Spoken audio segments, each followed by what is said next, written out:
వందనాలు తెలియపరుస్తున్నాను. లావణ్య సిస్టర్, అదేవిధంగా సుష్మా సిస్టర్, ఇంకా ఎంతమంది అయితే ఉన్నారో వారందరికీ ప్రత్యేకంగా హృదయపూర్వకంగా నా వందనాలు తెలియపరుస్తున్నాను. ఇది మీ మధ్య 3rd or 4th టైం అనుకుంటా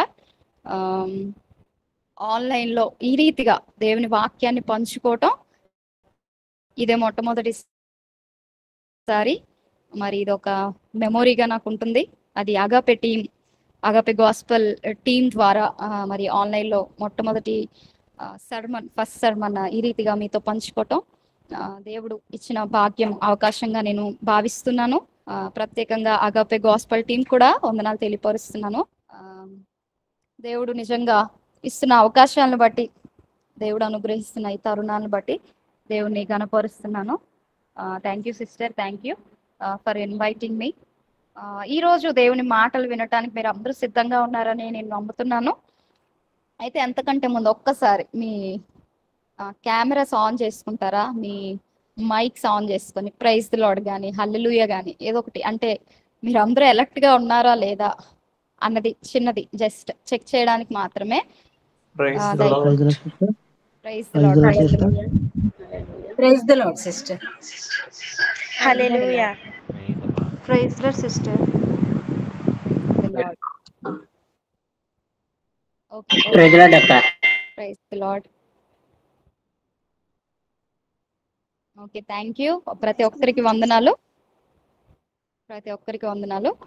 మీ మైక్స్ మ్యూట్ చేసుకుంటే నేను దేవుని మాటలు చెప్పడం ప్రారంభిస్తాను.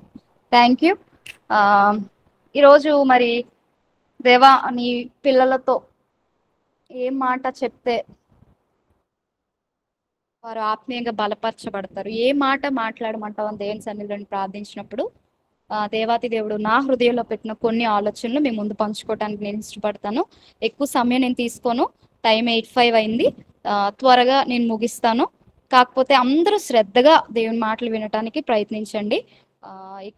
ఇక్కడ చెప్తుంది ఎవరైనప్పటికీ దేవుడు మాట్లాడుతున్నాడు అనే ఆ ఆలోచనతో మనం విన్నట్లయితే దేవుడు తప్పకుండా మాట్లాడతాడు.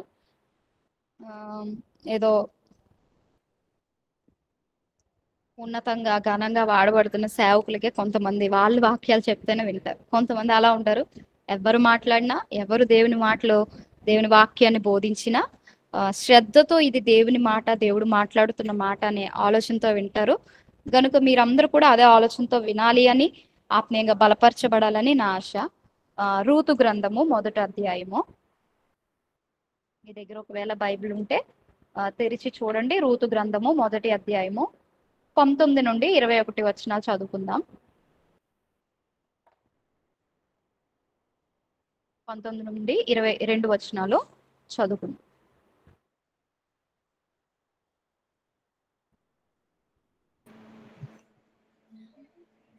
వారు బెత్లెహేము వరకు వచ్చినప్పుడు ఆ ఊరి వారందరూ వారి యొద్దకు గుంపు కూడి వచ్చి, ఈమె నయోమి గదా అని అనుకొనుచుండగా, ఆమె స్వరము, సర్వశక్తునుడు నాకు చాలా దుఃఖము కలుగచేసెను గనుక నన్ను నయోమి అనక మారా అనుడి. నేను సమృద్ధి గలదానినై వెళ్ళి తిని, యెహోవా నన్ను రిక్తురాలినిగా తిరిగి రాజేసెను. మీరు నన్ను నయోమి అని పిలవనేలా? యెహోవా నా మీద విరుద్ధముగా సాక్ష్యము పలికెను, సర్వశక్తుడు నన్ను బాధపరిచెను అని వారితో చెప్పెను. అట్లు నయోమియు ఆమెతో కూడా మోయాబురాలైన రూతు అను ఆమె కోడలును మోయాబు దేశం నుండి తిరిగి వచ్చి, వారిద్దరూ యవలకోత ఆరంభములో బెత్లెహేమును చేరిరి.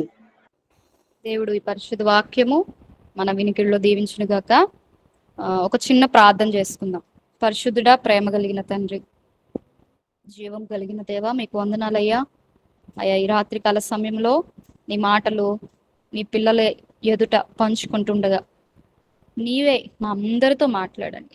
ఇది నీ మాట, నీ వాక్యము కనుక నీవు మా అందరితో మాట్లాడితే మా బ్రతుకులు సరిచేయబడతాయి. మేము ఒక నూతనమైన రీతిలో మా బ్రతుకులు మార్చుకోవటానికి నీ మాటలు సహాయపడతాయి. కనుక నీ వాక్యము ద్వారా మా అందరితో మాట్లాడండి. నీ మాటని మేము గ్రహించి ఆ ప్రకారంగా ఈ లోకంలో బ్రతకటానికి మమ్మల్ని అందరినీ సిద్ధపరచమని నన్ను నీ ఆత్మతో నింపమని నజరేయుడైన యేసు నామములో ప్రార్థిస్తున్నాము తండ్రి. ఆమేన్. దేవుడు ఈ పరిశుద్ధ వాక్యము మన వినికిడిలో దీవించును గాక. మరి ఇక్కడ మనం చూస్తే నయోమి మనకి కనబడుతుంది. నయోమి మరియు రూతు ఇక్కడ మనము చూస్తున్నాం. రూతు నయోమి బెత్లెహేముకు రావడం అంటే బెత్లెహేముకు వస్తున్నట్లుగా మనకి కనబడుతుంది. అయితే నయోమి తన భర్త, తన 2 కుమారులు ఒకప్పుడు ఈ బెత్లెహేములోనే ఉండేవారు. బెత్లెహేములో వారు ఉంటున్నప్పుడు వారి జీవితాలు, వారి కుటుంబము బాగుండేది. అయితే వారు బెత్లెహేమును ఒకానొక సమయంలో విడిచిపెట్టేశారు. ఎప్పుడు విడిచిపెట్టేశారంటే రూతు గ్రంథము 1వ అధ్యాయము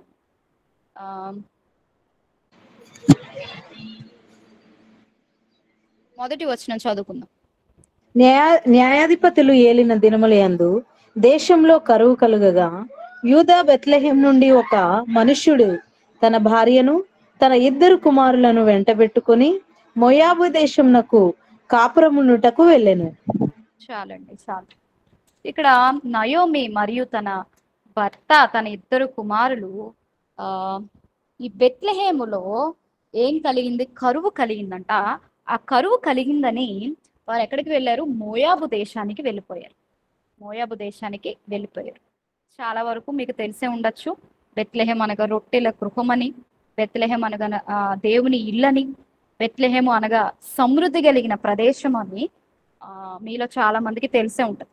అయితే అటువంటి బెత్లెహేములో నుండి, అటువంటి బెత్లెహేము దేవుని ఇల్లు అనే అర్థాన్ని ఇచ్చే, దేవుని పిల్లలు కలిగిన, దేవుని ప్రజలతో, దేవుని భక్తులతో ఉన్న అటువంటి ఆ బెత్లెహేము అనే ఆ అనుభవం నుండి, ఆ దేశము నుండి ఈ నయోమి తన కుటుంబం అంతా మోయాబు అనే దేశానికి వెళ్ళటానికి వారు ప్రయాణం ప్రారంభించారు. మోయాబు ఏంటి, మోయాబు దేశము ఏంటి అని మనం ఆలోచిస్తే, మోయాబు శాపగ్రస్తమైన దేశం. మోయాబు అన్య దేశం.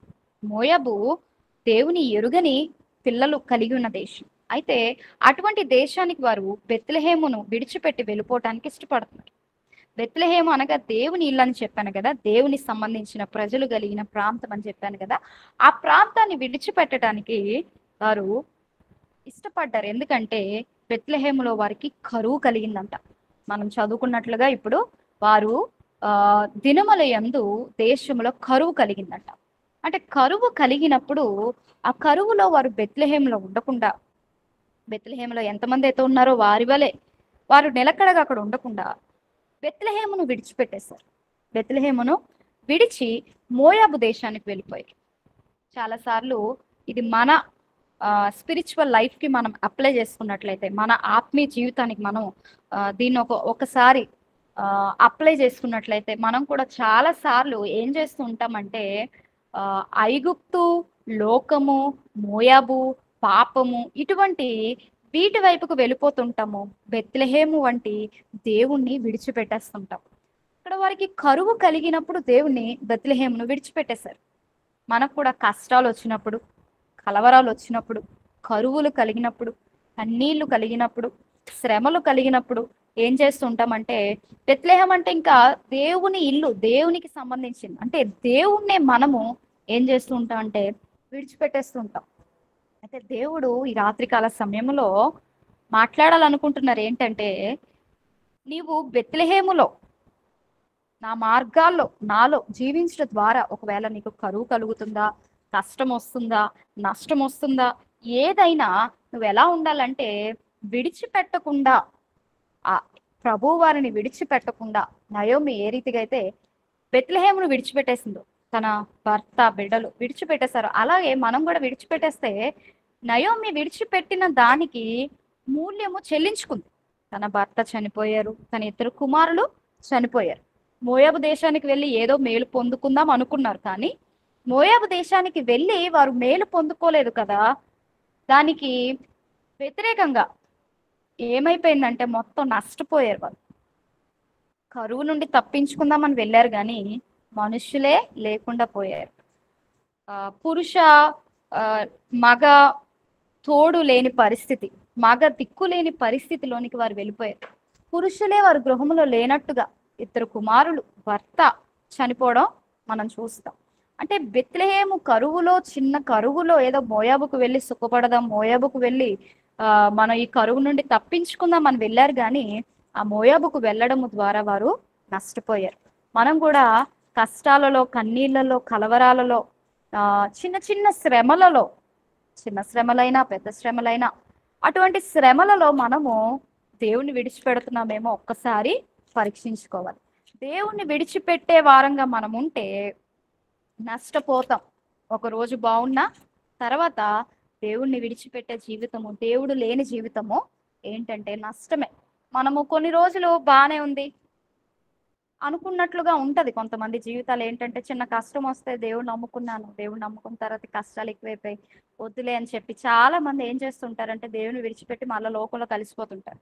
అలాంటి వారికి కొన్ని రోజులు బాగుంటాయి, కొన్ని నెలలు బాగానే ఉంటాయి, కొన్ని సంవత్సరాల వరకు వారి జీవితాలు, వారి కుటుంబాలు బాగానే ఉంటాయి. కానీ నెమ్మదిగా వారు కోల్పోతున్నది, వారు నష్టపోతుంది వారికి అర్థమవుతుంటది. వారు తర్వాత నెమ్మదిగా తెలుసుకుంటారు.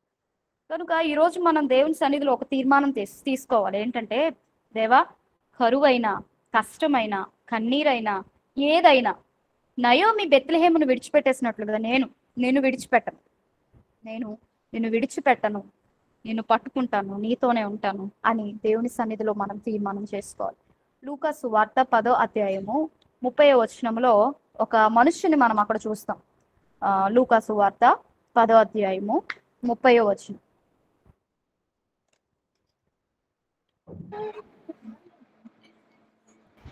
అందుకు యేసు ఇట్లనెను, ఒక మనుష్యుడు యెరూషలేములో నుండి యెరికో పట్టణమునకు దిగి వెళ్ళుచు దొంగల చేతిలో చిక్కెను. వారు అతని బట్టలు దోచుకుని అతని కొట్టి కొరప్రాణముతో విడిచిపోయిరి. చాలండి. ఇక్కడ ఒక మనుషుని మనం చూస్తున్నాం. ఆ మనుషుడంట ఎక్కడి నుండి ఎక్కడికి వెళ్తున్నాడు? యెరూషలేము అనగా దేవుని పట్టణము, దేవుని మందిరమున్న ఆ ప్రాంతంలో నుండి యెరికో అనే ఒక శాపగ్రస్తమైన ఆ ప్రదేశానికి దిగి వెళ్తున్నాడంట. మనం కూడా దేవుని విడిచిపెట్టేస్తూ ఉంటాం కొన్నిసార్లు ఏంటంటే ఆత్మ సంబంధంగా దేవునితో ఉన్న ఆ సంబంధాన్ని ఏమైపోతుంటదంటే మనము దిగిపోతూ ఉంటాం.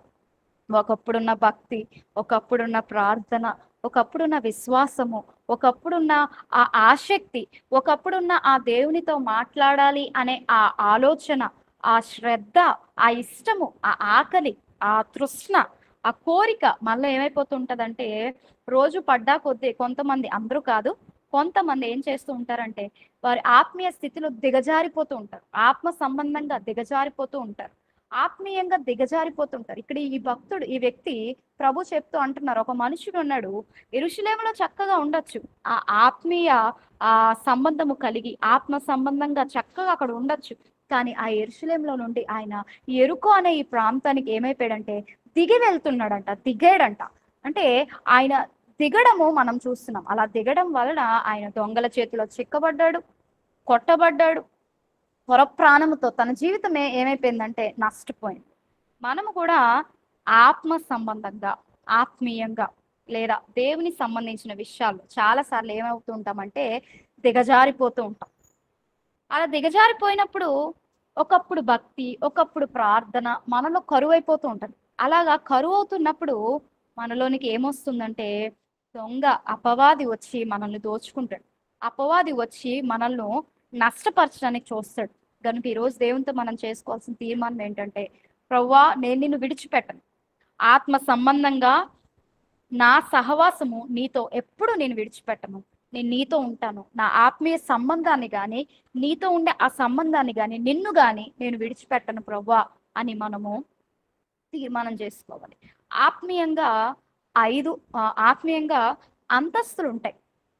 ఆత్మీయంగా ఒక 6 అంతస్తులు ఉంటాయి.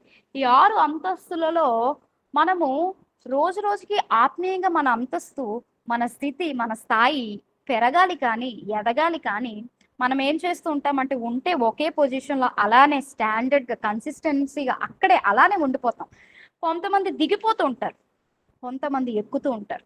మనం ఎలా ఉన్నాం అన్నది ఆలోచించాలి. ఆత్మీయంగా మొట్టమొదటి మెట్టు ఏంటంటే ఆత్మ సంబంధంగా మన పాపాలు, మన అవిధేయత, మన అతిక్రమాలు, ప్రభువా నేను పాపిని, నేను పాపము చేసిన వాడిని, నేను పాపం చేసినదా, నన్ను క్షమించండి, నన్ను రక్షించండి, నా హృదయంలోనికి రండి, నన్ను శుద్ధి చేయండి, నాకు నీ రక్షణ ఇవ్వండి అని మనము దేవునితో కమిట్మెంట్ చేసుకొని దేవునికి మన జీవితాన్ని సమర్పించుకోవడం మొట్టమొదటి పని.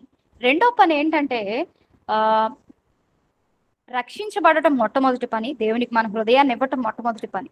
రెండో పని ఏంటంటే దేవుని పిల్లలతో, సేవకులతో, సంఘముతో, సమాజముతో, ఇదిగో నేను ఫలానా దేవునికి చెందిన వ్యక్తిని, దేవుని బిడ్డను, నేను దేవునికి దాసుడును, నేను దేవునికి దాసురాలను అని సమర్పించుకుంటూ బాప్తిస్మం తీసుకోవటం. ఇది రెండవ ఆత్మీయ అనుభవం.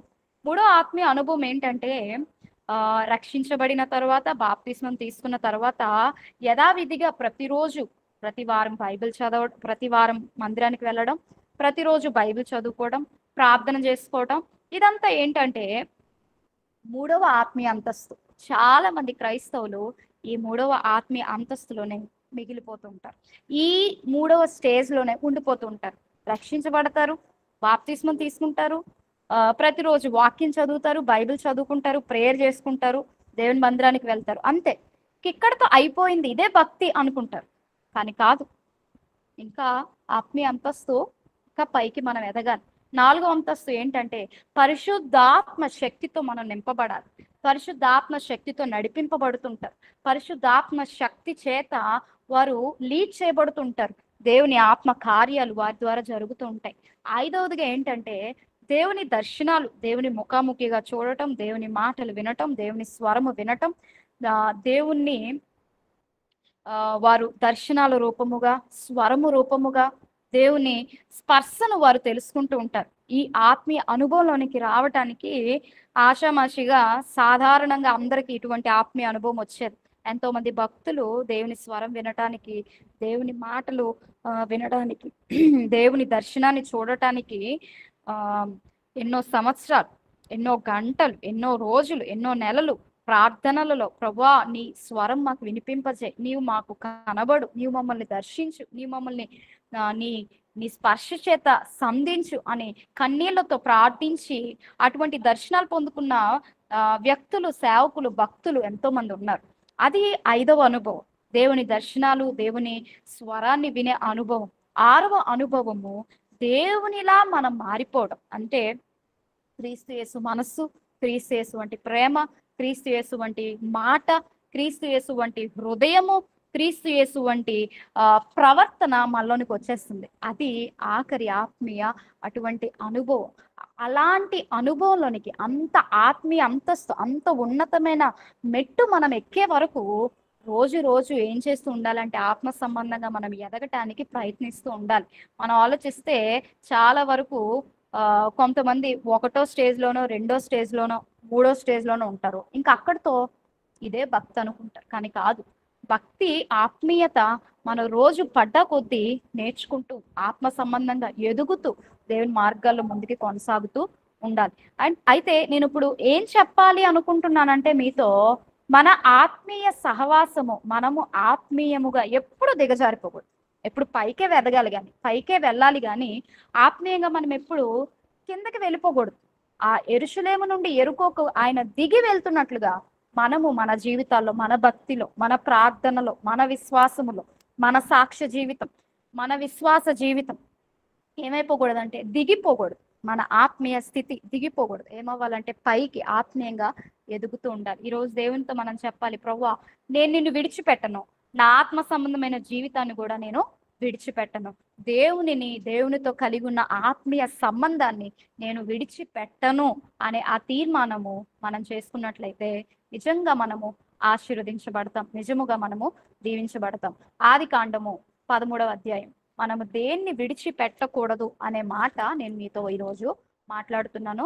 మొట్టమొదటిగా దేవునితో ఉన్న ఆత్మీయ సంబంధాన్ని మనము విడిచిపెట్టకూడదు. రెండవదిగా ఆదికాండము 13వ అధ్యాయము 14వ వచనం చదువుకున్నాం. ఆదికాండము 13వ అధ్యాయము 14వ వచనం చదువుకున్నాం.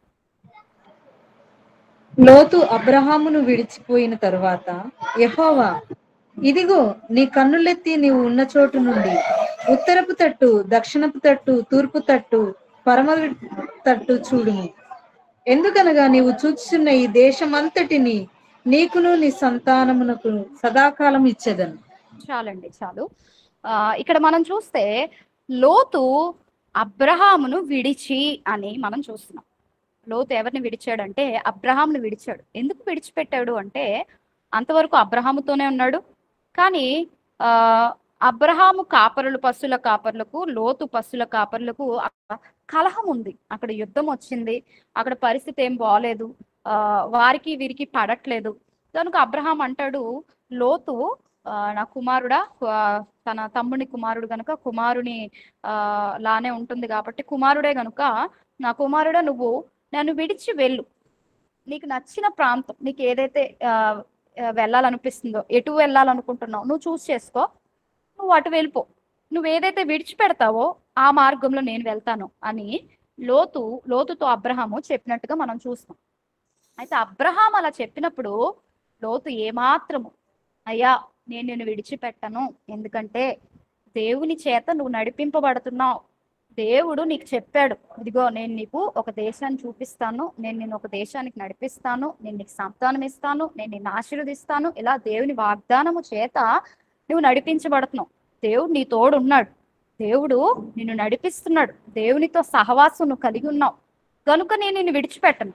నేను నిన్ను విడిచిపెట్టినట్లయితే నేను నష్టపోతాను అని ఒక్కసారి కూడా లోతు అక్కడ చెప్పినట్టుగా మనం చూడం. ఎప్పుడైతే అబ్రహాము నన్ను విడిచి వెళ్ళు అంటాడో వెంటనే లోతు చూడడం ప్రారంభిస్తాడు. ఏది బెస్ట్ గా ఉంది, ఏది చూస్ చేసుకుందాం, ఏది మనకి సెట్ అవుతుంది, ఏది మనకి బాగుంటుంది, చూడటానికి కన్నులకు ఏది బాగుంది అని చూడటం ప్రారంభిస్తున్నాడు. అంటే ఇక్కడ లోతు ఆత్మ సంబంధమైన వ్యక్తులతో సంబంధాన్ని ఏం చేస్తున్నాడంటే విడిచిపెట్టేస్తున్నాడు. చాలా సార్లు మనం కూడా భక్తి కలిగిన వారితో స్నేహాన్ని విడిచిపెట్టేస్తాం, భక్తి కలిగిన స్త్రీలతో స్నేహాన్ని విడిచిపెట్టేస్తాం, భక్తి కలిగిన పురుషులతో స్నేహాన్ని విడిచిపెట్టేస్తాం, భక్తి కలిగిన దేవుని పిల్లలతో స్నేహాన్ని విడిచిపెట్టేస్తాం. ఏం చేస్తామంటే లోకస్తులతో స్నేహం చేస్తాం, లోక పిల్లలతో స్నేహం చేస్తుంటాం, లోకస్తులతో కలిసిపోవటానికి ఇష్టపడుతుంటాం. ఒక సామెత ఉంటుంది, ఏంటి, 6 నెలల సహవాసం చేస్తే వారు వీరవుతారంట, వీరు వారవుతారంట. మనము ఎవరితో సహవాసం చేస్తున్నాం, ఎవరితో ఉంటున్నాం, ఎవరితో తిరుగుతున్నాం, ఎవరితో బ్రతుకుతున్నాం, ఎవరితో సమయం గడుపుతున్నాం, ఎవరితో మాట్లాడుతున్నాం అన్నది కూడా చాలా ప్రాముఖ్యము, చాలా ప్రాముఖ్యము. దేవుని పిల్లలతో మనము ఎప్పుడు కనెక్ట్ అయి ఉండాలి. ఇక్కడ లోతు అబ్రహాంను విడిచిపెట్టేస్తున్నానే అనే ఆ బాధ గాని, లేకపోతే దేవుని పిల్లలతో ఆ సంబంధం నేను కోల్పోతున్నానే అనే ఆలోచన గాని ఏమాత్రము అక్కడ కనబడుతున్నట్లుగా, అతను కనుపరుస్తున్నట్లుగా మనం చూడట్లేదు. ఎందుకంటే లోతుకు ఆ గ్రహింపు లేదేమో. అబ్రహాము దేవునితో నడుస్తున్న వ్యక్తి, దేవుని చేత నడిపింపబడుతున్న, దేవుని చేత ఒకానొక రోజు ఆశీర్వదింపబడబోతున్న ఒక గొప్ప వ్యక్తి అని లోతు గ్రహించలేకపోయాడేమో. లోతు తన పెద్దనాన్న ఆయన అబ్రహామును ఏం చేస్తున్నాడంటే విడిచిపెట్టేస్తున్నాడు. ఈరోజు దేవుడు నీతో కూడా మాట్లాడుతున్నాడు. దేవుని పిల్లలతో ఉన్న ఆ సహవాసాన్ని నీవు ఒకవేళ విడిచిపెడుతున్నావేమో. అలా విడిచిపెట్టడము ఏమాత్రం మంచిది కాదు. లోతు విడిచిపెట్టేశాడు, మేలు పొందుకున్నాడా? మేలు పొందుకోలేదు. లోతు విడిచిపెట్టడము ద్వారా ఆ యొక్క సొదొమ గుమొర్రా ప్రాంతానికి వెళ్ళటము ద్వారా తన భార్య ఉప్పు స్తంభం అయిపోయింది. తన కుటుంబము ఏమైపోయిందంటే, ఒక మాటలో చెప్పాలంటే హేళనకరంగా, ఏమాత్రం ఇంకా దాని తర్వాత ఇంకా తర్వాత అధ్యాయంలో లోతు మనకు కనబడడు. అంటే లోతును గూర్చిన ఆ జీవితము, మంచిగా ఉండాల్సిన ఆ జీవితము ఎలా ఎండ్ అయిపోయిందంటే ఆఖరిగా ఒక చెడుగా, అనుకోని రీతిలో, మంచిగా కాకుండా చెడుగా తన జీవితం వెళ్ళిపోయింది. తన కుమార్తెలు తనతో పాపం చేస్తారు, తన కుమార్తెల జీవితం పాడైపోయింది, తన భార్య ఉపస్తంభం అయిపోయింది. ఏమాత్రము ఒక పాఠాన్ని, ఒక మంచి విషయాన్ని నేర్పించకుండా సమాజానికి వారి కుటుంబము వారు మిగిలిపోయారు. దానికి కారణం ఏంటంటే ఆత్మ సంబంధులైన దేవుని పిల్లలతో సహవాసాన్ని, సమయాన్ని వారు విడిచిపెట్టేశారు. లోతు విడిచిపెట్టేశాడు. అలా మనం కూడా ఉంటే దేవుని పిల్లలతో ఉన్న సహవాసాన్ని మనం కూడా విడిచిపెడితే మనలో లోకము నెమ్మదిగా వస్తుంటది. అలా లోకం మనలోనికి వస్తూ ఉండడం ద్వారా ఆ లోక సంబంధమైన ఆచారాలు, ఆ లోక సంబంధమైన పద్ధతులు మనలోనికి వచ్చినప్పుడు మనం కూడా నష్టపోవటానికి చాలా చాలా ఆస్కారం ఉంటుంది. కనుక మనము దేవుని పిల్లలతో సహవాసం చేయటము విడిచిపెట్టకూడదు. 2వ రాజుల గ్రంథము 2వ అధ్యాయము 2వ వచనం ఒకసారి చదువుకుందాము.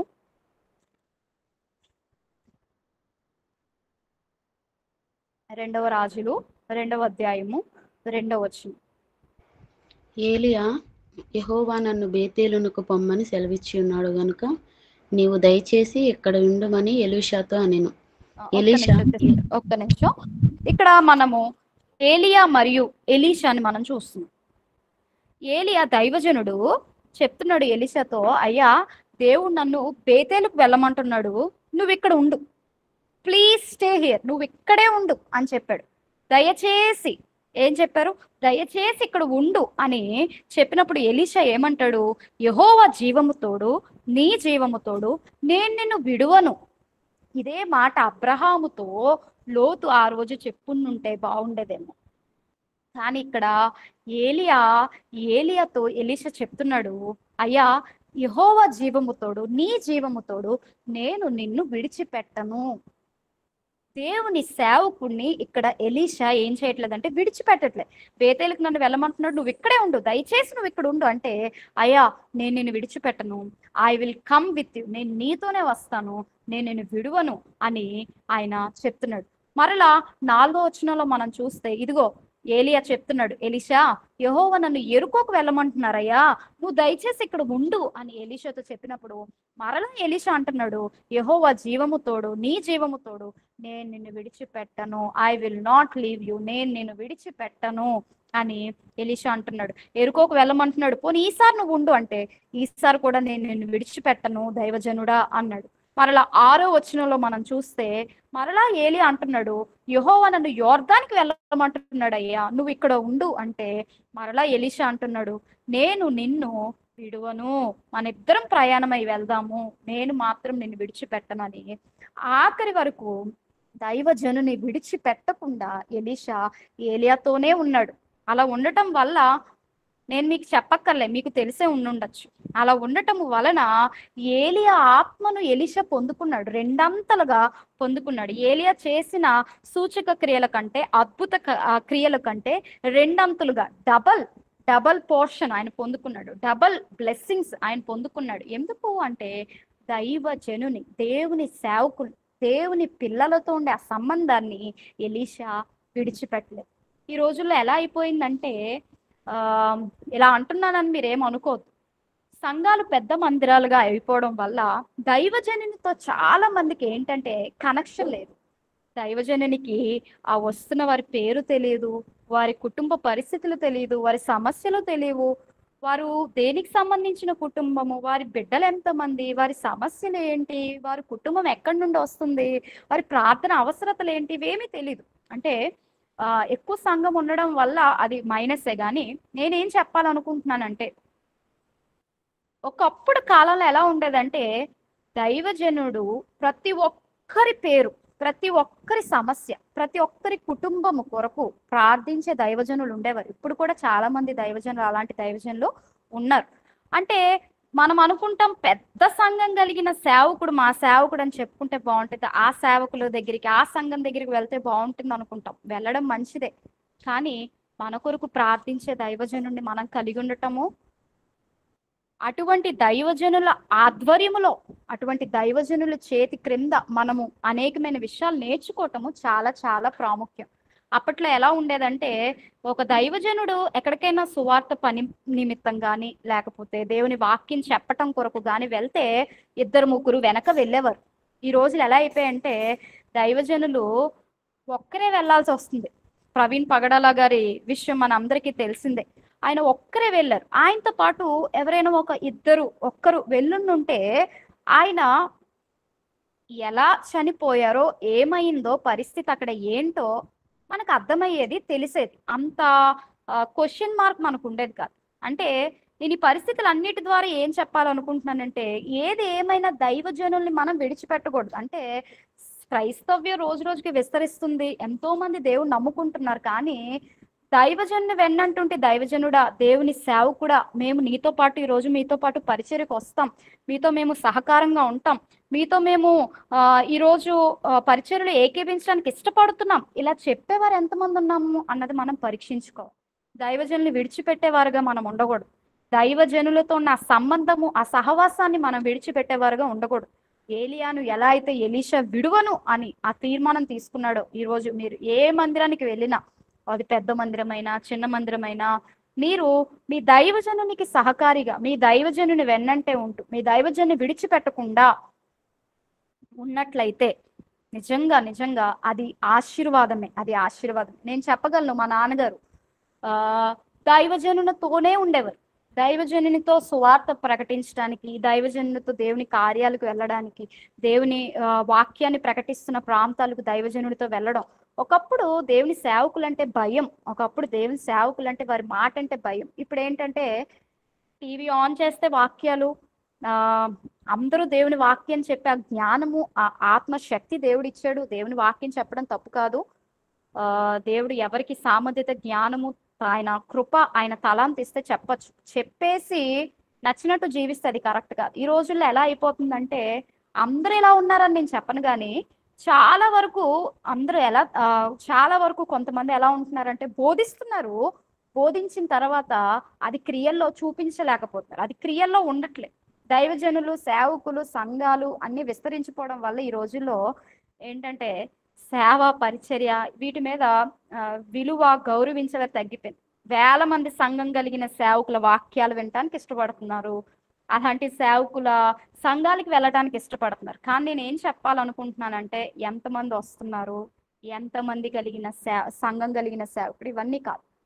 సేవ, పరిచర్య, దేవుని వాక్యము మిమ్మల్ని, ఒకవేళ మీరు రక్షించబడి ఏ మందిరంలో అయితే ఉన్నారో ఆ మందిరంలో మీరు ఆ మందిరాన్ని, ఆ సేవకుని విడిచిపెట్టకుండా ఉంటే అది మీకు బ్లెస్సింగ్ గా ఉంటది. అది మనం అర్థం చేసుకోవాలి. ఈ రోజుల్లో ఫలానా సంఘానికి, ఫలానా సేవకుల దగ్గరికి మేము వెళ్తున్నాం అని ఒక గొప్పగా చెప్పుకోవడానికి చాలా మంది ఎక్కడ రక్షించబడ్డారో అక్కడ ఉండకుండా విడిచిపెట్టేసి పేరు కోసమో గొప్పల కోసమో మందిరాలు విడిచిపెట్టి పెద్ద మందిరాలకు, పెద్ద సేవకుల దగ్గరికి వెళ్ళిపోతున్నారు. పరిస్థితులను బట్టి అవకాశం లేనప్పుడు వెళ్ళొచ్చు, నేను తప్పు పట్టట్లేదు. కానీ ఏ సేవకుడు మిమ్మల్ని రక్షించారో, ఏ సేవకుల ద్వారా మీరు రక్షణ, బాప్తిస్మ, మార్మన్స్ అనుభవంలోనికి వచ్చారో ఆ సేవకులు మాత్రం మీరు ఎప్పుడు విడిచిపెట్టకూడదు. ఆ సేవకునితో ఉండడానికి ఇష్టపడాలి. 2 విషయాలు నేను మీ ముందు పంచుకున్నాను. దేవునితో ఉన్న ఆత్మీయ సంబంధం, ఆ బంధాన్ని మనం విడిచిపెట్టకూడదు. రెండవదిగా దేవుని పిల్లలతో మరియు దేవుని సేవకులతో ఉన్న సంబంధాన్ని కూడా మనము విడిచిపెట్టకూడదు. దేవుని సేవకులను మనము విడిచిపెట్టకూడదు. మూడవదిగా నెహెమ్యా గ్రంథము 10వ అధ్యాయము 39వ వచనం. నెహెమ్యా గ్రంథము 10వ అధ్యాయము 39వ వచనం.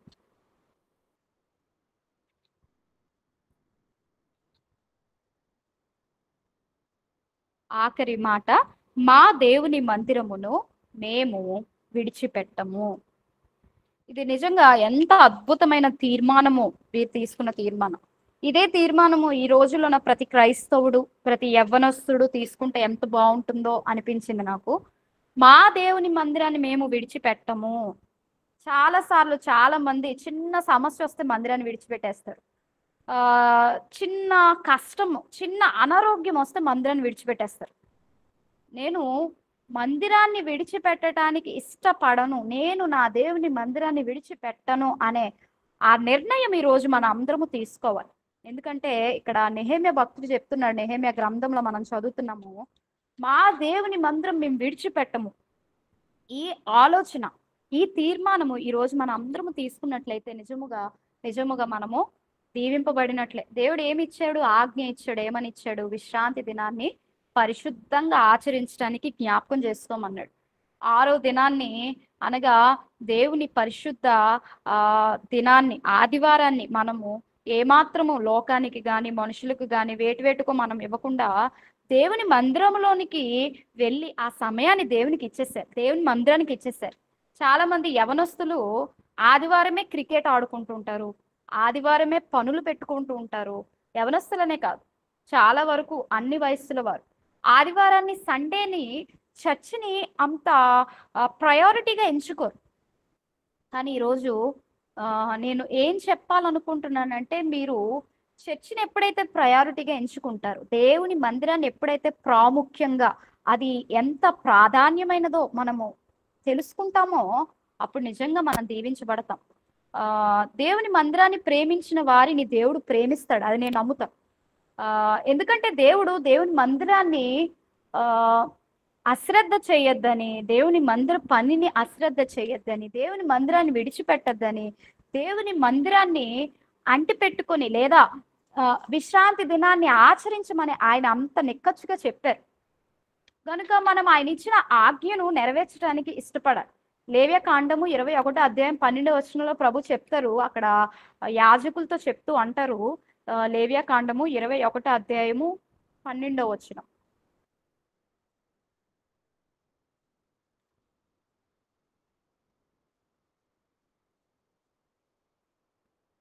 లేవ్యకాండము 21వ అధ్యాయము 12వ వచనం.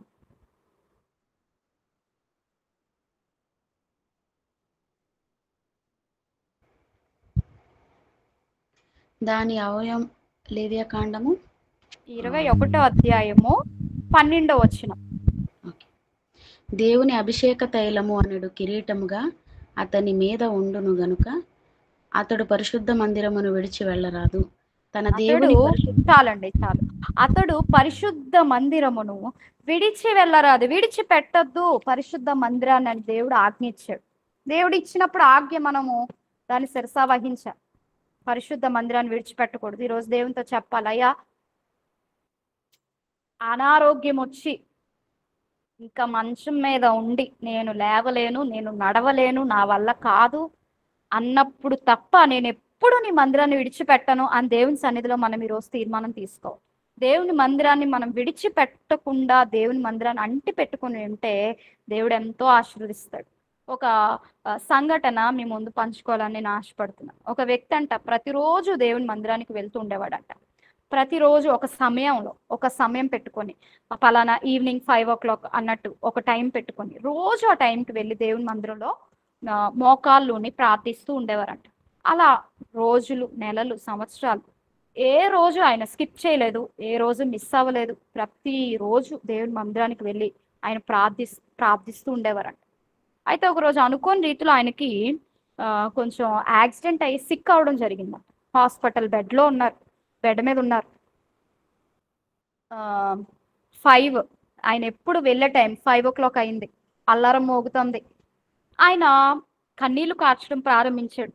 అయ్యో, నేను ఎప్పుడు ఈ సమయానికి దేవుని మందిరంలో ఉండేవాడిని, దేవునితో మాట్లాడేవాడిని, దేవునితో నా పరిస్థితులు చెప్పుకునేవాడిని, దేవునిలో ఆనందించేవాడిని. కానీ ఈరోజు హాస్పిటల్ ఇక్కడ ఇలా ఉన్నాను, నేను దేవుని దగ్గరికి వెళ్ళలేకపోయాను, దేవునితో సహవాసం చేయలేకపోయాను, దేవుని మందిరాన్ని నేను ఈరోజు చూడలేకపోయాను అని ఆయన బాధపడుతున్నాడట. అటువంటి సమయంలో ఆయన కన్నీరు కారుస్తూ కన్నులు మూసుకొని అలా బాధపడుతున్న సమయంలో ఆయన దగ్గరికి స్వయాన దేవుడే వచ్చి నా కుమారుడా అని పిలిచి ఆయనతో మాట్లాడారట. అంటే ఇక్కడ దేవునితో, దేవుని మందిరముతో, దేవుని పిల్లలతో, ఆయనతో మనం ఎప్పుడైతే అటువంటి ఆ మంచి సంబంధం, లేకపోతే దేవుని మందిరాన్ని విడిచిపెట్టలేను అనే ఆ మనస్సు ఆయన కలిగి ఉన్నాడు కనుక దేవుడు ఆయన దగ్గరికి వచ్చేసాడు. దేవుడు కదిలిపోయాడు, ఆయన దగ్గరికి రావటానికి కూడా ఇష్టపడ్డాడు. ఆయన స్వస్థపరచబడ్డాడు. తర్వాత యథావిధిగా మరలా దేవుని మందిరానికి వెళ్ళి ప్రార్థిస్తూ ఉండేవాడు. దేవుని మందిరాన్ని ఇలా ప్రేమించినప్పుడు దేవుడు మనల్ని ప్రేమిస్తాడు, దేవుడు మనల్ని ఆశీర్వదిస్తాడు. కోరహు కుమారులు దేవుని మందిరాన్ని ప్రేమించారు. దేవా, నీ మందిర ఆవరణాన్ని చూడాలని నాకు ఆశగా ఉంది అన్నారు. ఎంతమంది ఇలాంటి ఆశ ఉందండి? చాలా మందికి వెకేషన్ ట్రిప్కి వెళ్ళాలని ఆశపడుతూ ఉంటారు, లేకపోతే షాపింగ్కి వెళ్ళాలని ఆశపడుతూ ఉంటారు. చాలా మంది లేకపోతే ఏవేవో చేయడానికి ఇష్టపడుతుంటారు. ఆశ ఉంటది, ఆసక్తి చూపిస్తారు. కానీ దేవుని మందిరం అంటే అబ్బా మరలా సండే వచ్చేసిందా, అందరూ ఇలా ఉండరు. కానీ ముఖ్యంగా యవ్వనస్తులు దేవుని మందిరం మరలా సండే వచ్చేసిందా, మరలా దేవుని మందిరానికి వెళ్ళాలా, వెళ్ళకపోతే సేవకులు అడుగుతారు, వెళ్ళకపోతే మమ్మీ తిడతాది, ఇలాంటి ఆలోచనలతో వెళ్ళేవారుగా ఉంటున్నామా? ఆశతో దేవుని మందిరం నేను ఎప్పుడు చూస్తాను, దేవుని ఇంటికి నేను ఎప్పుడు వెళ్తాను అనే ఆశతో మనం వెళ్తున్నామా అన్నది ఆలోచించాలి. కోరహ కుమారుడు 84 కీర్తన 2వ వచనంలో ఎంత అద్భుతంగా చెప్తారంటే, నీ మందిర ఆవరణాన్ని చూడాలని నా ప్రాణం ఎంతో ఆశపడుతుందయ్యా. ఎంత ప్రేమ ఉంటే దేవుని మందిరం అంటే వాళ్ళకి ఆ మాట చెప్తారండి. ఎంత ప్రేమతో వారు ఆ మాట పలికి ఉంటారో కదా. అంటే దేవుని మందిరాన్ని విడిచిపెట్టే హృదయము వాళ్ళలో లేదు. కోరాహు కుమారుడు ఎజ్రా, నెహెమ్యా దేవుని మందిరాన్ని విడిచిపెట్టం, మేము దేవుని మందిరం పాడైపోతుంటే మేము చూడలేమని కట్టారు.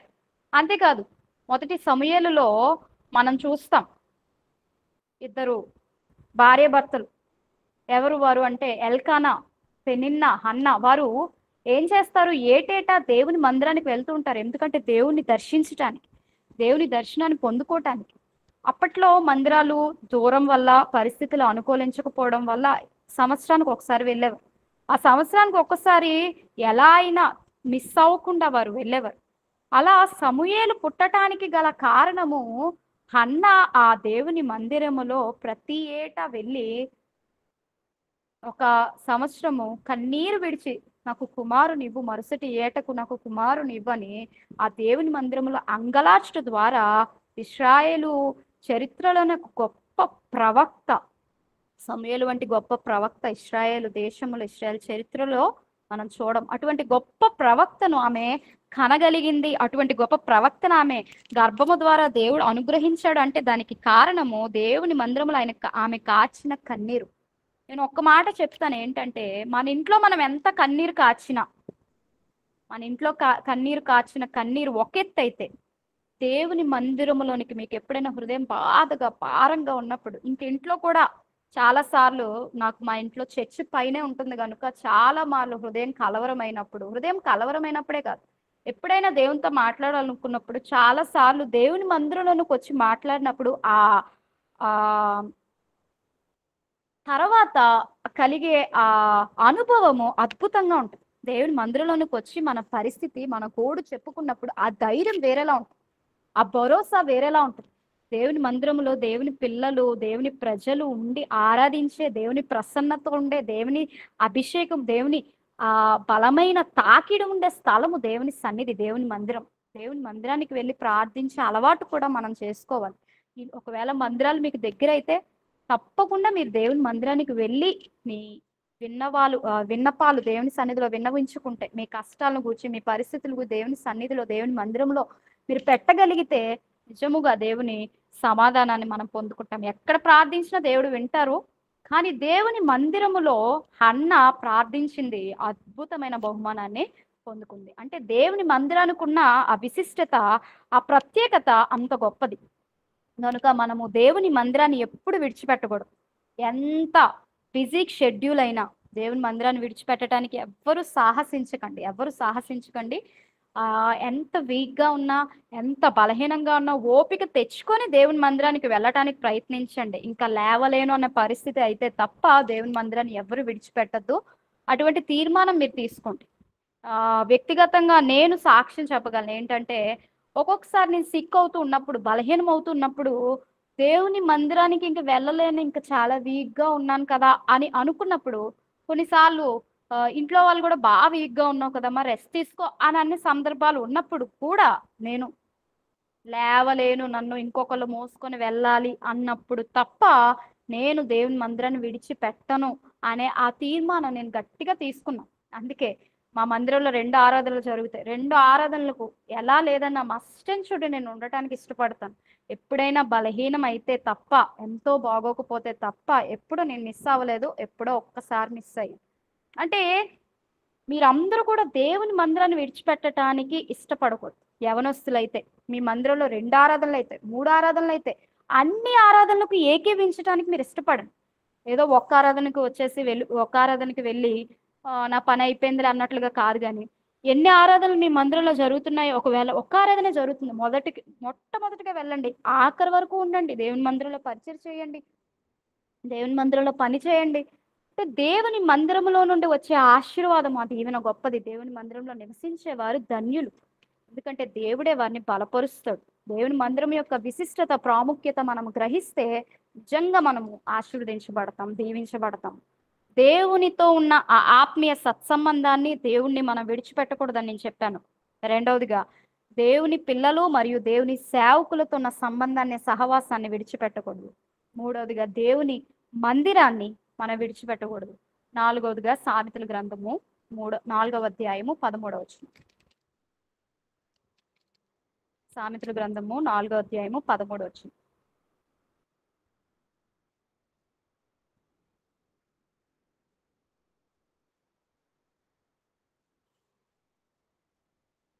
సామెతల గ్రంథము 4వ అధ్యాయము 13వ వచనం.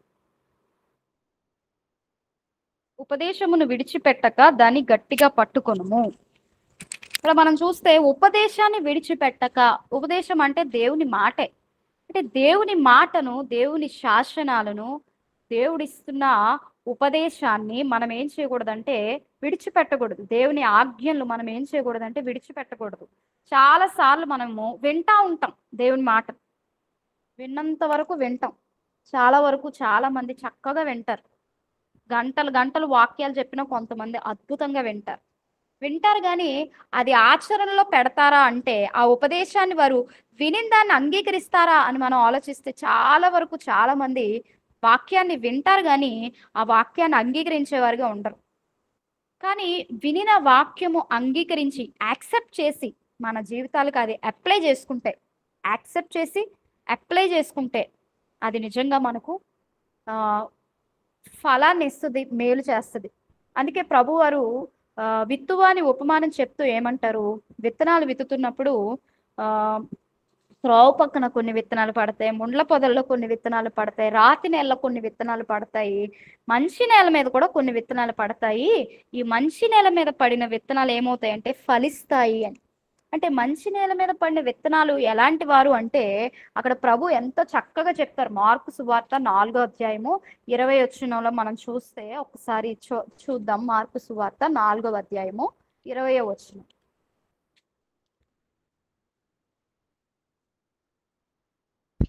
మంచి నేలను విత్తవారెవరనగా, వాక్యము విని దానిని అంగీకరించి 30 60 100 ఫలించువారని చెప్పాను. దేవుడు చెప్తున్నాడు, ప్రభు చెప్తున్నారు ఇక్కడ, మంచి నేలను విత్తబడిన వారు ఎవరంటే, వాక్యమును, నా మాటను, నా ఉపదేశాన్ని విని విడిచిపెట్టకుండా దాన్ని ఏం చేసేవారు, అంగీకరించేవారు. దేవుని వాక్యాన్ని వింటున్నాం, బానే ఉంది. మీరైతే నిజంగా ధన్యులండి. ఎందుకంటే ఎవ్రీ వీక్ సండేస్ చర్చెస్కి వెళ్ళడము, లేకపోతే ఫాస్టింగ్ ప్రేయర్స్, ఇవన్నీ ఒక ఎత్తు అయితే, ఇలా ఆన్లైన్లో ఎవ్రీ సాటర్డే మీరు ఈ రీతిగా గ్యాదర్ అవ్వడం, పాటలు పాడుకోవడం, వాక్యం చదువుకోవడం, మరి వర్షిప్ చేసుకోవటం, ఎవ్రీ వీక్ ఒక స్పెషల్ స్పీకర్ని మరి మీ కొరకు సిద్ధపాటు చేయటం, ఆ వాక్యం మీరు వినటము, ప్రతి వారము ఒక క్రొత్త సేవకుడు, ఒక క్రొత్త సేవకురాలు, ఒక క్రొత్త విధానంలో దేవుని వాక్యాన్ని మీతో పంచుకుంటూ ఉన్నారు, వింటూ ఉన్నారు, బాగానే వింటున్న వాక్యము, వింటున్న ఉపదేశాన్ని విడిచిపెట్టకుండా దాన్ని పట్టుకొని దాన్ని అంగీకరించి, నిజమే ఈరోజు దేవుడు నాతో మాట్లాడు, నాతో చెప్పాడు, నేను కూడా వాక్యాన్ని వింటున్నాను కానీ అది నేను అప్లై చేసుకోలేకపోతున్నాను, నా లైఫ్కి నేను అప్లై చేసుకోలేకపోతున్నాను అని మనము తీర్మానం తీసుకొని, ఆ వాక్యము వినిన ఆ వాక్యము, ఆ ఉపదేశము వినిన ఆ ఉపదేశం మనము, దేవా నా కోసమే, నాతోనే నువ్వు మాట్లాడు, నన్ను క్షమించండి, నన్ను రక్షించండి, నా తప్పులు మన్నించండి అని దేవుని సన్నిధిలో మనము మన తప్పిదాలు ఒప్పుకొని వాక్యము విని దాన్ని అంగీకరించినప్పుడు మనం ఫలించగలుగుతామంట, మనము ఆశీర్వదించబడగలుగుతాం. కానీ మనలో చాలా మంది ఏం చేస్తూ ఉంటారు, దేవుని వాక్యం విన్నంత వరకే ఆ పని, కానీ వినిన తరువాత ఈ చెవుతో ఎలా వింటామో అలా ఆ చెవుతో వదిలేస్తుంటాం. అలా ఉంటే ఫలితం లేదు, అలా ఉంటే ఏ ప్రయోజనం ఉండదు. మనము వినిన వాక్యాన్ని అంగీకరించే వారిగా ఉండాలి, వినిన వాక్యాన్ని గట్టిగా పట్టుకోవాలి, వినిన వాక్యాన్ని విడిచిపెట్టకూడదు. కొంతమంది అయితే ఎలా ఉంటారంటే, లాస్ట్ టైం అనుకుంటా మా అన్నయ్య డానియల్ రాజ్ మా అన్నయ్య, మరి దేవుని సేవకులు, ఆయన దేవుని వాక్యాన్ని ఫస్ట్ టైం చెప్పిన తర్వాత మరలా సెకండ్ టైం జూమ్ ఈ రీతిగా మీతో మాట్లాడటానికి దేవుని వాక్యాన్ని అందించడానికి మరలా సెకండ్ టైం అన్నయ్యని పిలిచారు. అప్పుడు అన్నయ్య, నేను మొట్టమొదటిసారి వచ్చినప్పుడు ఏ వాక్యం పంచుకున్నానో మీకు ఎవరికైనా గుర్తుందని అడిగినప్పుడు ఎవరో చాలా చక్కగా అద్భుతంగా ఈ ఈ వీటి కోసం చెప్పారండి అని చెప్పారు. అంటే ఎంత అద్భుతంగా వారు జ్ఞాపకం పెట్టుకున్నారో, ఎంత అద్భుతంగా వారు గుర్తు పెట్టుకున్నారో. అంటే దేవుని మాటలు మనము వినడమే కాదు, అది మన హృదయాల్లోనికి వెళ్ళిపోవాలి, అవి నాటుకుపోవాలి. ఆ మాటలు మనము ఆ క్రియారూపకములోనికి రావాలి. అవి మనము వినడం వరకే కాదు, కానీ ఎప్పటికీ గుర్తుండిపోయేలాగా, అది ఆచరణలో పెట్టేలాగా, దానిని అంగీకరించేలాగున, దాని ప్రకారంగా జీవించేలాగున మనం ఉంటే మనం నిజంగా దీవింపబడతాం. ఆఖరిగా ఈ మాట చెప్పి నేను ముగిస్తా. యోబు గ్రంథము 27వ అధ్యాయము 6వ వచనం. యోబు గ్రంథము 27వ అధ్యాయము 6వ వచనం. ఇంకా దేనిని మనం విడిచిపెట్టకూడదు. చాలా ఉన్నాయి, అన్ని చెప్పుకుంటే సమయం సరిపోదు కనుక ఒక 5 మాటలు మీ ముందు పంచుకున్నాను నేను. ఇది 5వ మాట. యోబు గ్రంథము 27వ అధ్యాయము 6వ వచనం. నా నీతిని విడువక గట్టిగా పట్టుకుందును. నా నీతిని విడువక గట్టిగా పట్టుకుందును. మనము నీతిని విడిచిపెట్టకూడదంట. నీతి అంటే ఏంటి? అబ్రహాము దేవుని నమ్మెను, అది అతనికి నీతిగా ఎంచబడింది. నీతి అంటే దేవుని నమ్మటమే, దేవుని యందు విశ్వాసం ఉంచటమే. నీతి అంటే దేవుడు ఈ కార్యం చెయ్యగలడు, నా జీవితంలో ఇది జరుగుతుంది అనే నమ్మకం ఉండడమే. మనం చూస్తే అబ్రహామును దేవుడు పిలిచి, అయ్యా నేను నీకు సంతానం ఇస్తాను, నేను ఆకాశ నక్షత్రాలుగా నీ సంతానాన్ని చేస్తాను, ఈ సంతానము ఒక దేశంగా, ఒక అద్భుతమైన జనాంగంగా నేను మారుస్తాను అని అబ్రహాముకు వాగ్దానం ఇచ్చినప్పుడు అబ్రహాము వయస్సు, అబ్రహాము శరీరము ఎంత మాత్రము అవన్నీ వాగ్దానాలకి వీటికి సింక్ అవ్వట్లే, సెట్ అవ్వట్లే. కానీ అబ్రహాము దేవుని నమ్మాడు, విశ్వాసం ఉంచాడు. అబ్రహాము విశ్వాసం ఉంచటం వలన అది అతనికి నీతిగా ఎంచబడిందంట. మన జీవితాల్లో కూడా ఇది జరగదు, ఇది ఇంపాసిబుల్, ఇది కష్టం అండి, ఇది జరగదండి అనుకున్న కొన్ని ఉంటాయి. ఇది దేవుడు తప్ప ఎవ్వరు చేయలేరు, ఇది మనుషుల వల్ల జరిగేది కాదు, దేవుడే ఒక మిరకల్ చేయాలి, దేవుడే ఒక అద్భుతం చేయాలి, అప్పుడే ఇది బాగుపడుతుంది, అప్పుడే ఇది సవరించబడుతుంది, అప్పుడే ఇది ఒక బెస్ట్గా మారుతుంది అనే కొన్ని పరిస్థితులు, కొన్ని సిచ్యువేషన్స్ మన జీవితాల్లో ఉంటాయి. అలాంటి విషయాలప్పుడు మనము ఎన్ని సంవత్సరాల విశ్వాసంతో ఎదురు చూడాలి, ఎన్ని సంవత్సరాలు వెయిట్ చేయాలి నేను అనుకుంటూ ఉంటాం. కానీ అబ్రహాము 25 సంవత్సరాలు దేవుని వాగ్దాన నెరవేర్పు కొరకు వెయిట్ చేశాడు, కనిపెట్టాడు, విశ్వాసం ఉంచాడు. మనం కూడా విశ్వాసం ఉంచటానికి ఏమాత్రము వెనక అవ్వకూడదు. మన విశ్వాసాన్ని మనం విడిచిపెట్టకూడదు. నీతి అంటే దేవుని నమ్మటమే, దేవుని యందు విశ్వాసం ఉంచటమే. అంటే దేవుని యందు కలిగిన విశ్వాసము మనము గట్టిగా పట్టుకోవాలి. ఇప్పుడు చూడండి, మనం ఒక బస్సు ఎక్కామనుకోండి, బస్సు ఎక్కే ముందు బస్ డ్రైవర్ దగ్గరికి వెళ్ళి, అయ్యా మీకు లైసెన్స్ ఉందా, మీకు ఎన్ని ఇయర్స్ ఆ యొక్క దాన్ని ఏమంటారు, ఈ డ్రైవింగ్ ఎక్స్పీరియన్స్ ఉంది, మీరు బాగా డ్రైవ్ చేస్తారా, ఎప్పుడైనా మీరు యాక్సిడెంట్ చేశారా, ఇవన్నీ అడుగుతామా? అడగము. డ్రైవర్ మీద, బస్ మీద పూర్తి నమ్మకం, ఎక్కిపోతాం, చక్కగా ఎక్కి కూర్చుంటాం, నిశ్చింతగా కూర్చుంటాం. అప్పుడప్పుడు అతను సరిగా వెళ్ళకపోయినా 2-3 సడన్ బ్రేక్స్ వేస్తూ వెళ్ళినా, ఏంటి ఇతనికి సరిగా డ్రైవింగ్ రాదా ఏంటి, సరిగా తీసుకువెళ్ళట్లేదు ఏంటి, ఇతను యాక్సిడెంట్ చేస్తాడేమో, ఇలాంటి ఆలోచనతో ఎవరైనా ఉంటారా? బస్సులో ఎక్కిన వారు కానీ, లేకపోతే బస్ డ్రైవింగ్ చేసే వాళ్ళు కానీ మ్యాక్సిమం 99.9% ఎవరు అసలు బస్ డ్రైవర్ ఎవరు, డ్రైవింగ్ వచ్చా, ఎలా డ్రైవ్ చేస్తున్నారు, బాగా తీసుకెళ్తారా, నేను సేఫ్గా వెళ్తానా, ఈ థాట్స్ ఎవరికైనా ఉంటాయి అంటే చాలా వరకు ఆ థాట్ మనకు ఉండదు. ఎందుకంటే మనం ఒక నమ్మకంతో వెళ్ళిపోతాం, ఎక్కిపోతాం, ఆ ఆలోచన కూడా మనకు ఉండదు. సాధారణమైన మనుషుల మీద మనకు అంత నమ్మకం ఉంటే, సాధారణమైన మనుషుల మీద మనకు అంత విశ్వాసం ఉంటే, దేవుని మీద ఇంకెంత అచంచలమైన విశ్వాసం ఉండాలి మనం ఆలోచించాలి. ఇక్కడ నా నీతిని నేను గట్టిగా పట్టుకుంటాను, విడిచిపెట్టను అని చెప్తున్న వ్యక్తి ఎవరంటే యోబు. యోబు ఎలా ఉన్నాడు? యోబు అప్పటికి ఆయన పరిస్థితి ఎలా ఉంది అంటే ఎన్నో కష్టాలు, కుమారులు కుమార్తెలు చనిపోయారు, తన ఆ శరీరం పాడైపోయింది, తన ఆస్తిపాస్తులు అన్ని పోయాయి, భార్య కూడా నువ్వెందుకు, నీ జీవితం ఎందుకు అనేంతగా ఆమె కూడా, భార్య కూడా ఆయన్ని చూసి అసహించుకుంటుంది. స్నేహితులు వచ్చారు ఓదార్చడానికి బదులు ఏవేవో మాటలు మాట్లాడి బాధ పెడుతున్నారు.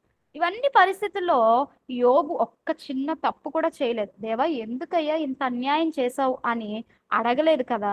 ఏమంటున్నాడంటే, నా నీతిని నేను విడిచిపెట్టను, నా నీతిని నేను గట్టిగా పట్టుకుంటాను, నా విశ్వాసాన్ని నేను విడిచిపెట్టను, నా విశ్వాసాన్ని నేను గట్టిగా పట్టుకుంటాను అని చెప్పాడు.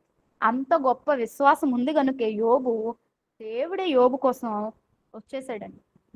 విశ్వాసము చెయ్యని కార్యం అంటూ ఉండదు, విశ్వాసము చెయ్యలేని కార్యం అంటూ ఉండదు.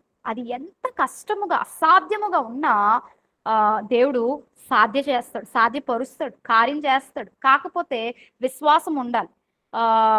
మన అబ్రహాము భార్య అయిన శారా మృతతుల్యమైపోయిందంట గర్భము. అలాంటి మృతతుల్యమైపోయిన గర్భములో నుండి దేవుడు జీవం ఇచ్చి బిడ్డను పెట్టి ఆమె గర్భములో నుండే ఇస్సాకును పుట్టించగలిగితే, అటువంటి గొప్ప కార్యమే దేవుడు చేయగలిగితే, ఆ కార్యమే చేసిన దేవుడు మన జీవితాల్లో ఈ చిన్న చిన్న కార్యాలు ఏవైతే ఉన్నాయో వాటిని చేయలేడంటారా? తప్పకుండా మన ప్రభు చేస్తాడు. కనుక మనం అవిశ్వాసము అనే దానిని మన హృదయంలోని, మన మనసులోని తెచ్చుకోకూడదు. విశ్వాసాన్ని గట్టిగా పట్టుకోవాలి, విశ్వాసాన్ని విడిచిపెట్టకూడదు. ప్రభువా నేను నిన్ను నమ్ముతున్నాను, ఎందుకంటే అబ్రహాం దేవుడివే నా దేవుడువు, యోబు దేవుడివే నా దేవుడువు, దావీదు దేవుడివే నా దేవుడువు, నేను నిన్ను నమ్ముతున్నాను, నీవు నా జీవితంలో కూడా కార్యం చేస్తావు, నేను ఈ విశ్వాసాన్ని విడిచిపెట్టను, ఈ విశ్వాసాన్ని, నా నీతిని నేను గట్టిగా పట్టుకుంటాను అని దేవుని సన్నిధిలో మనం ఈరోజు చెప్పగలిగితే దేవుడు నిజంగా నిజంగా సంతోషిస్తాడు. నా ప్రసంగాన్ని నేను ముగించాలనుకుంటున్నాను. అంతకంటే ముందు ఈ 5 విషయాలు మన జీవితాల్లో మనం కలిగి ఉన్నట్లయితే, దేవునితో ఉన్న ఆ సంబంధాన్ని, ఆత్మీయ సంబంధాన్ని మనం విడిచిపెట్టకూడదు. రెండవదిగా దేవుని సేవకులతో, దేవుని పిల్లలతో ఉన్న ఆ సహవాసాన్ని మనం విడిచిపెట్టకూడదు, దేవుని మందిరాన్ని మనం విడిచిపెట్టకూడదు. అంతేకాదు దేవుని మాటను, ఉపదేశాన్ని మనము విడిచిపెట్టకూడదు, విని అంగీకరించి దాని ప్రకారంగా జీవించాలి. ఐదవదిగా దేవుని మీద విశ్వాసమును, నీతిని మనము విడిచిపెట్టకూడదు. అలా ఎప్పుడైతే మనము విడిచిపెట్టకుండా ఉంటామో అప్పుడు దేవుడు మనల్ని నిజంగా నిజంగా ఆశీర్వదిస్తాడు. మనం అలా విడిచిపెట్టకుండా ఉంటే దేవుడు మనకిచ్చే వాగ్దానం ఏంటో నేను మీకు చెప్తాను. అంతకంటే ముందు ఒక్కసారి మనం చదువుకున్న భాగంలోనికి మరలా వద్దాము, రూతు గ్రంథంలోనికి మరలా వద్దాము. రూతు గ్రంథంలో నయోమి అయితే బెత్లెహేమును అంటే దేవునితో ఆ బంధాన్ని విడిచిపెట్టేసింది. కానీ ఇక్కడ మరొక స్త్రీ మనం చూస్తున్నాము, రూతును మనం చూస్తున్నాము. రూత్ అయితే మాత్రము దేనిని విడిచిపెట్టింది? అత్తగారితో ఉండటానికి తన తల్లిదండ్రుల్ని విడిచిపెట్టేసిందంట, తన జన్మభూమిని విడిచిపెట్టేసిందంట. రూతు గ్రంథము 2వ అధ్యాయము 11వ వచనంలో మనం చూస్తాం. నీ తల్లిదండ్రుల్ని, జన్మభూమిని విడిచి, తన తల్లిదండ్రులు విడిచిపెట్టేసింది, తన జన్మభూమిని విడిచిపెట్టేసింది. అంతేకాదు రూతు 1వ అధ్యాయం 6వ వచనంలో మనం చూస్తే ఎవరిని విడిచిపెట్టాలి అనుకుందంటే మోయాబు దేశాన్ని కూడా విడిచిపెట్టాలనుకుంది. తన దేశాన్ని, తన ప్రజలను, తన తల్లిదండ్రుల్ని విడిచిపెట్టాలనుకుంది. ఎవరిని పట్టుకుంది? ఎవరితో ఉందంటే తన అత్తగారిని పట్టుకుంది, తన అత్తగారితో ఉంది. అలా ఉండటము వలన రూతు నష్టపోయిందంటే రూతు నిజంగా ఆశీర్వదించబడింది. ఎక్కడో ఉన్న మోయాబురాలు, ఎక్కడో ఉన్న శాపగ్రస్తమైన జీవితమును జీవిస్తున్న ఆ వ్యక్తి ఏమైంది అంటే తన జీవితము ఇప్పుడు దేవుని మోసే దేవుని వంశావళిలో ఆమె పేరు చేర్చబడింది. అంటే ఎంత అద్భుతంగా తన జీవితం మారిపోయింది. ఇంకా జీవితం ఎండ్ అయిపోయింది అన్నప్పుడు తన జీవితాన్ని దేవుడు మరలా మొదలు పెట్టాడు. కొన్నిసార్లు దేవుడు చేసే కార్యాలు ఎలాగే ఉంటాయి. ఇక్కడతో నా జీవితం అయిపోయింది, ఇక్కడతో ఫినిష్, నా లైఫ్ అయిపోయింది, నా బ్రతుకు అయిపోయింది, నా కూతురు జీవితం అయిపోయింది, నా కొడుకు జీవితం అయిపోయింది, నా పని అయిపోయింది అనుకున్న పరిస్థితుల్లో దేవుణ్ణి మనం ఎప్పుడైతే విడిచిపెట్టమో, దేవుని సేవకుల్ని, దేవుని మందిరాన్ని మనం ఎప్పుడైతే విడిచిపెట్టమో, దేవుని వాక్యాన్ని, దేవుని ఉపదేశాన్ని మనం ఎప్పుడైతే విడిచిపెట్టమో, దేవుని మీద విశ్వాసాన్ని మనం ఎప్పుడైతే విడిచిపెట్టమో అప్పుడు దేవుడు మనల్ని విడిచిపెట్టడు. దేవుడు మన జీవితంలో కార్యం చేయడానికి కంకణం కట్టుకుంటాడు. దేవుడే గనుక నడుం కట్టుకొని మన కోసం మన పక్షంగా నిలబడితే ఇంకేంది మనకి? ఇంకెవ్వరు లేకపోయినా మనకి ధైర్యంగా ఎదుర్కోగలం. రూతు జీవితంలో అదే జరిగింది. రూతు తన జీవితంలో, తన బ్రతుకులో తను దీవించబడింది. కారణము తన తల్లిని, తన తల్లిదండ్రుల్ని, తన జన్మభూమిని, మోయాబు శాపగ్రస్తమైన జీవితాన్ని విడిచిపెట్టేసింది. తన అత్తగారితో పాటు మోయాబు దేశాన్ని విడిచి బెత్లెహేంలోనికి అడుగు పెట్టింది. అలా అడుగు పెట్టుట ద్వారా రూతు ఎంతో దీవించబడింది. రూతును దీవిస్తూ వారు అంటున్నారు, రూతు గ్రంథము 4వ అధ్యాయము, రూతు గ్రంథము 4వ అధ్యాయము 11వ వచనం చదువుకున్నాం. రూతు గ్రంథం 4వ అధ్యాయం 11వ వచనంలో అక్కడ స్త్రీలు రూతుని ఎంత అద్భుతంగా ఆశీర్వదిస్తున్నారో కదా. ఇశ్రాయేలు వంశమును వర్ధిల్ల చేసిన రాహేలును పోలిన దానిగా, లేయాను పోలిన దానిగా దేవుడు నిన్ను చేస్తాడు, చేయునుగాక. అంటే లేయాగా, రాహేలుగా అంత ఆశీర్వాదము, అంత దీవెన అబ్రహాము సంతానములో ఉన్న, ఆ సంతానములో ఉన్న వ్యక్తులతో చేర్చబడింది, ఆ కుటుంబంతో చేర్చబడింది. అంతేకాదు దావీదు గారికి తాతయ్యను కనింది. అంత యోగ్యురాలుగా రూతు మారిపోయింది. దావీదంటే సామాన్యమైన వ్యక్తి కాదు. దావీదు భక్తుడు తెలియని క్రైస్తవుడు లేడు. చాలా వరకు హైందవులు కూడా, చాలా మందికి బయట మతస్థులు కూడా దావీదును గూర్చిన పరిచయము ఉంది. దావీదు తెలియని వ్యక్తి లేరు. దావీదు బైబిల్లో చాలా ప్రాముఖ్యమైన పాత్ర కలిగిన వ్యక్తి. అటువంటి దావీదుకు తండ్రి యొక్క తండ్రిని కనగలిగింది. అంత ఆశీర్వాదం పొందుకుంది అంటే మోడుబారిపోయినా, శాపం అయిపోయినా, ఇంకా జీవితం ఫినిష్, కొలాప్స్ అయిపోయింది అనుకున్న రూతునే దేవుడు విడిచిపెట్టకపోతే నిన్ను నన్ను విడిచిపెడతాడండి? విడిచిపెట్టడు. దేవుడు ఈ రోజు మనందరికీ ఒక వాగ్దానం ఇవ్వాలనుకుంటున్నాడు. 54 యెషయా గ్రంథం. ఇది అందరూ ఒక్కసారి చదవటానికి ప్రయత్నించండి. స్క్రీన్ మీద కూడా వేయటానికి ప్రయత్నించండి. యెషయా గ్రంథము 54వ అధ్యాయము 10వ వచనం. యెషయా గ్రంథము 54వ అధ్యాయము 10వ వచనం. పర్వతములు తొలగిపోయినను, మెట్టలు తత్తరిల్లినను, నా కృప నిన్ను విడిచిపోదు. సమాధాన విషయమైన నా నిబంధన తొలగిపోదు అని నీ యందు జాలిపడు యెహోవా సెలవిచ్చుచున్నాడు. చాలండి. దేవుడు ఈరోజు మనకు వాగ్దానం చేస్తున్నాడు ఏంటంటే, నా కృప నిన్ను విడిచిపెట్టదు, నేను నిన్ను విడిచిపెట్టను, నా కృప నిన్ను విడిచిపోదు అని దేవుడు చెప్తున్నాడు. ఈ వాగ్దానాన్ని మీరు అందరు రిసీవ్ చేసుకోండి. ఎవరు విడిచిపెట్టేసినా, మనుషులు విడిచిపెట్టేసినా, బంధువులు విడిచిపెట్టేసినా, నా అనుకునేవారు విడిచిపెట్టేసినా, ప్రేమించేవారు విడిచిపెట్టేసినా, ఎవరు విడిచిపెట్టేసినా, మీరు మాత్రం దేవుణ్ణి విడిచిపెట్టకుండా, దేవుని పిల్లలతో, దేవుని సేవకులతో నా సంబంధాన్ని విడిచిపెట్టకుండా, దేవుని మందిరాన్ని విడిచిపెట్టకుండా, దేవుని ఉపదేశాన్ని, దేవుని వాక్యాన్ని విడిచిపెట్టకుండా, దేవుని యందు విశ్వాసాన్ని విడిచిపెట్టకుండా నువ్వు నేను మనందరము జీవించగలిగినట్లయితే దేవుడు అంటున్నాడు, నేను కూడా నిన్ను విడిచిపెట్టను, నా కృప కూడా నిన్ను విడిచిపోదు. దేవుడు కృపే గనుక మనల్ని విడిచిపెట్టకపోతే, దేవుడు కృపే గనుక మనతో ఉంటే నిజంగా మనము ఎంత మేలు పొందుకుంటామో, రూతు వలె మన జీవితాలు కూడా మేలు పొందుకుంటాయి. అలా దేవుని కృపను పొందుకున్న వారు ఎంతో మంది ఉన్నారు. ఇప్పుడే మనం చెప్పుకున్నట్టు దావీదు దేవుని కృపను పొందుకున్నాడు, నోవాహు దేవుని కృపను పొందుకున్నాడు. అలా ఎంతో మంది భక్తులు దేవుని కృపను పొందుకున్నారు. దేవుని కృప అనర్హలమైన వారికి అందించేదే దేవుని కృప అంటే. అంటే ఆయన కృపతో మనల్ని గాని ఆయన నింపి మనల్ని నడిపిస్తే, ఆయన కృప గాని మన ఏడల ఆయన చూపిస్తే, ఇంకా అంతకంటే బ్లెస్సింగ్, అంతకంటే ఆశీర్వాదం మరేమీ ఉండదు. ఈరోజు దేవుని సన్నిధిలో చెప్తాం, ప్రభువా నేను నిన్ను విడిచిపెట్టను, నన్ను విడిచిపెట్టకు, నాకు నువ్వు కావాలి, నేను నిన్ను విడిచిపెట్టనయ్యా. ఏమైనా ఇప్పుడు మనం పాడుకున్నట్లుగా ఏది ఏమైనా కానీ నిన్ను విడువను ప్రభు అన్న ఆ తీర్మానం మనం ఈరోజు చేసుకుంటే, దేవా నీతో ఉన్న సంబంధాన్ని, నీతో ఉన్న ఆత్మీయ బంధాన్ని నేను విడిచిపెట్టను, నీ సేవకులను, నీ సేవకులతోనే ఉన్న ఆ సహవాసం, నీ పిల్లలతో ఉన్న సహవాసాన్ని నేను విడిచిపెట్టను, నీ మందిరాన్ని, నీ పరిశుద్ధ ఆలయాన్ని నేను విడిచిపెట్టను, నీ ఉపదేశాన్ని, నీ మాటను నేను విడిచిపెట్టను, ఆఖరిగా నీ యందు విశ్వాసాన్ని నీ నీ యందు ఉన్న నా నీతిని నేను విడిచిపెట్టను, నేను గట్టిగా పట్టుకుంటాను.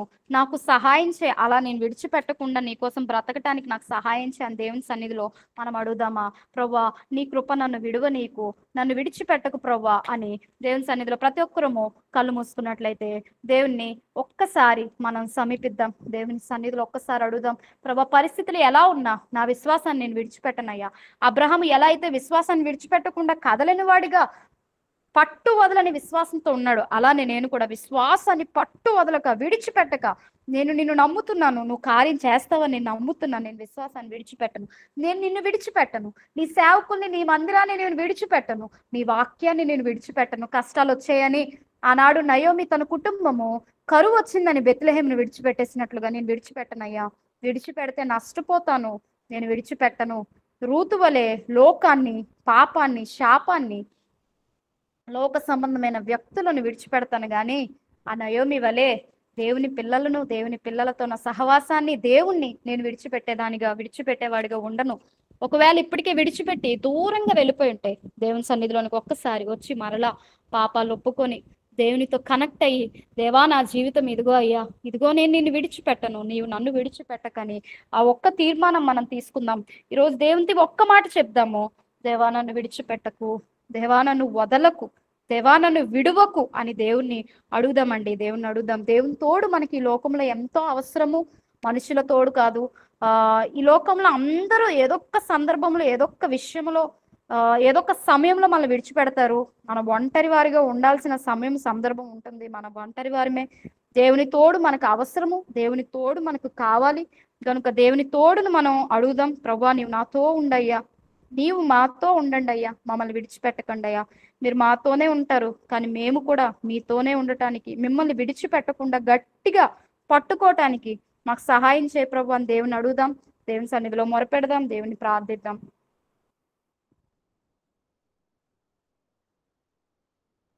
నీతో ఉంటే జీవితం వేదనైన రంగుల పయనం, నీతో ఉంటే జీవితం బాటేదైన పువ్వుల కుసుమం, నీతో ఉంటే జీవితం వేదనైన రంగుల పయనం, నీతో ఉంటే జీవితం బాటేదైన పువ్వుల కుసుమం, నువ్వే నా ప్రాణాధారము,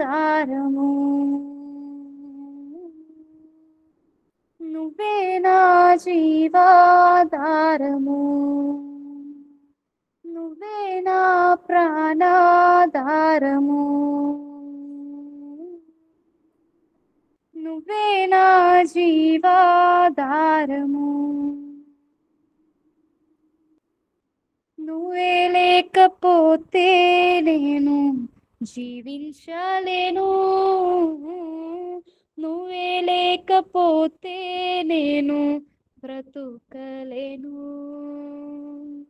నువ్వే లేకపోతే నేను ఊహించలేను,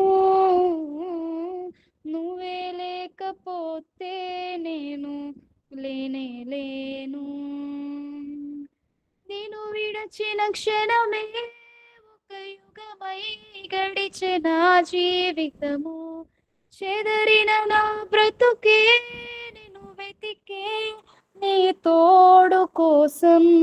నేను విడచిన క్షణమే ఒక యుగమై గడిచే నా జీవితము, చెదరిన నా బ్రతుకే నేను వెతికే నీ తోడు కోసం. నువ్వే నా ప్రాణాధారము, నువ్వే నా జీవాధారము,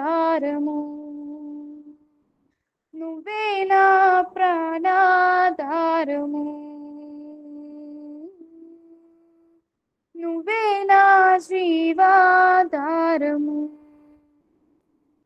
నీతో నేను జీవిస్తానే కలకాలము, నిన్నే నేను ప్రేమిస్తానే చిరకాలము. లోకంలోనే నిన్నో వెతిక అంత శూన్యము, చివరికి నువ్వే నిలిచావే సదాకాలము.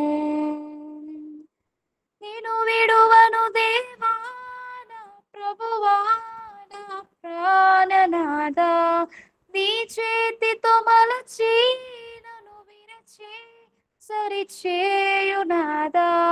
నేను విడువను దేవా నా ప్రభువా నా ప్రాణనాథా, నీ చేతితో మలచి నన్ను విరచి సరిచేయునాదా.